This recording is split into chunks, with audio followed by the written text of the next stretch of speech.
Now, to get to the roundtable, next to me on my right is but always on the political left, is the great broadcaster journalist Ogie Overman. Next to him is chairman of the county commissioners, a broadcaster, a friend of mine of 50-some years, Dave Plyler. And bringing up the rear is a gentleman that you saw earlier in the program, and he has agreed to stay over because we got word from Keith Granberry that he was hung up overseas and couldn't get a flight in, so David Daggett has rejoined us. And congratulations on having just celebrated your wedding anniversary, David. Oh, thank you so much. Yes. And Mr. Chair never forgets. No, he doesn't. Aren't you?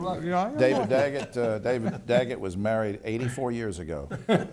All right, now let's get to the first topic. Newly elected Forsyth Sheriff Bobby Kimbrough, I like this guy, says after April 30th, the county jail will no longer be used to detain people suspected of being undocumented immigrants. Are you guys okay with the sheriff's decision to break from ICE, stop helping ICE? Ogie. I like the guy too. I like having met him the day he was on the show. Yeah, I don't think he needs to do that. That's not his business. That's their business. David. He hasn't stopped doing business with ICE. He just did not renew a contract he had with them. Right. And I think Bobby is the sheriff, and he calls them as he sees them, and I support it. Daggett. Sheriff Kimbrough is interested in Forsyth County and Forsyth County issues. That's what he's focusing on. He's a good man, doing a good job. And I want to mention quickly the transition from Schatzman to Kimbrough was as honorable by both men as we've seen. Absolutely, David. Governor Cooper's School Safety Committee has just issued a report calling for every school in the state to have an armed police officer, an SRO or a deputy, on site. Now, we've talked about this kind of thing on the show before, but now that this official report has come out, guys, good idea or bad idea, and will it happen? Ogie. You know, it beats having armed teachers for sure, and I think I'm okay with a trained human resource officer who knows how to use a firearm and is trained in public safety to be armed. Because they're not in every school. They rotate a lot in a lot of areas, David.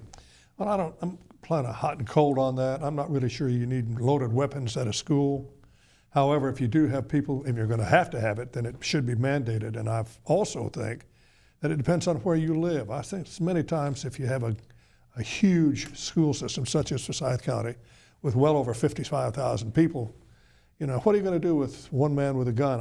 I'm not too sure about that. David Daggett. I agree with both Ogie and Dave.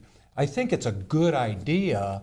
However, will it be done? As a practical matter, I'm not sure it can be done at every school, and I'm not sure every school needs it. We need to go school by school and make smart decisions. Right. Now, state lawmaker Lee Zachary is proposing a bill that would allow individual schools to opt out of serving as voting sites. In the schools I used to go to, we had voting machines on voting day, on election day.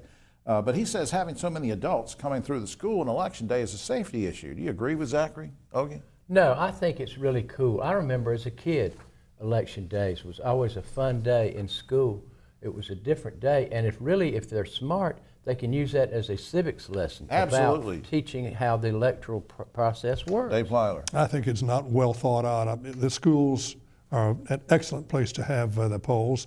And if you're worried about adults, you've got a big problem at 3:30 in the afternoon when they all show up to pick up their children. David Daggett. And you have your officer on duty.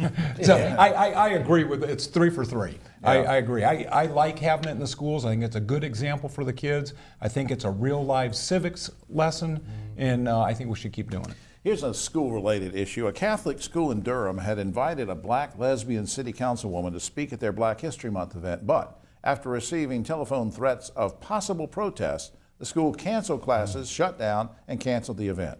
You guys okay with a school, any school, giving in to those kind of threats? Ogie? No, I am never okay with that, even if I didn't agree with the black lesbian city councilwoman.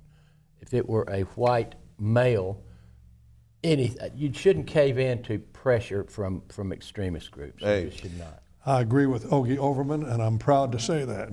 All right, David. I agree with Ogie, but I'll add that for a Catholic school, it probably wasn't well thought out in advance. Mm-hmm. If they would have thought better in advance, they could have avoided the whole problem. Because of the lesbian issue, maybe they had some. Sure.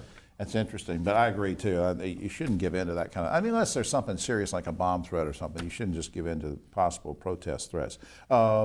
Speaking of, let's go to politics. Tom Tillis, Senator Tom Tillis, has had sort of a low profile he's going up for re-election next year. Already, though, a number of Democrat candidates have said they're going to try to unseat him, including a Mecklenburg commissioner, a Raleigh attorney, a state senator from Northampton. Can Tillis be beat in 2020, Ogie?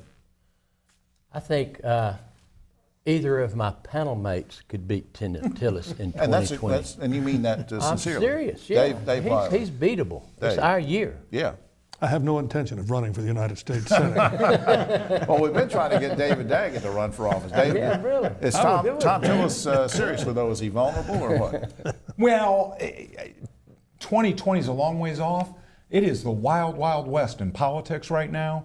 I think anything can happen, and I think we'll have to wait and see. We're 1 year away from the primaries. We'll see what happens. Finally, guys, a New York man has been arrested for throwing a brick through the window of an adult lingerie store because he was angered by a mannequin of Barack Obama. Now, I have two questions. Have you ever broken a window, and have you ever been inside of an adult lingerie store? Ogie Overman. I don't think I've intentionally broken a window. I have broken them, but I've actually done an interview inside an Adam and Eve. So you've been in there? I've been in, You've been there. I'm comfortable Dave in there. Plyler on either of these questions. Well, I have cracked a window in my time. However, I will say that I have not been in an adult lingerie shop. However, I have seen some of their products. David Daggett. I have gotten in trouble with my mother for breaking a window. I have not gotten in trouble with my mother for being in a lingerie shop. And since you've just celebrated your wedding anniversary, there's no need for you to start No any need to bad start. Well, that's all the time we have, and safe travel. Wish to Keith Granberry traveling back from Africa. Except I want to mention this. Arizona State Senator Gail Griffin wants to fund Trump's border wall by taxing people who pay to watch pornography. Asked about the proposed porn-funded border wall, one man said, "It's really disgusting, and the porn is bad too." For all of it, I guess you know what he thinks about the wall, don't you? For all of us here on Triad today, I'm Jim Longworth. We'll see you next time.